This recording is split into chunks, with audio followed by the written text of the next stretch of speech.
आता पाहूया टॉप 9 महत्त्वाच्या बातम्या।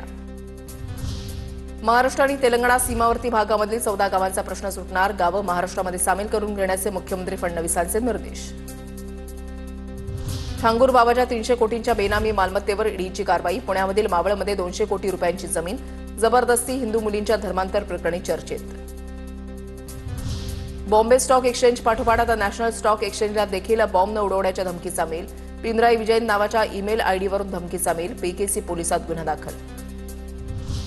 बांगलादेशमधल्या ढाकामध्ये भारतरत्न सत्यजित रे यांचं वडिलोपार्जित घर पाडू नका, केंद्र आणि ममता बॅनर्जींची बांगलादेश सरकारला विनंती, घर दुरुस्त करून उभं करण्यासंदर्भातल्या पर्यायांचा विचार करता येईल, सरकारचं बांगलादेशला आवाहन।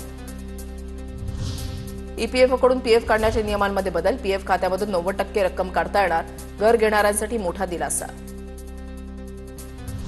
गणेशोत्सवासाठी कोकणामध्ये लाल परीच्या 5000 जादा गाड्या धावणार, 23 ऑगस्ट ते 7 सप्टेंबरपर्यंत गाड्या धावणार, रेल्वेनंतर कोकणामध्ये येणाऱ्या चाकरमान्यांची एसटीला पसंती।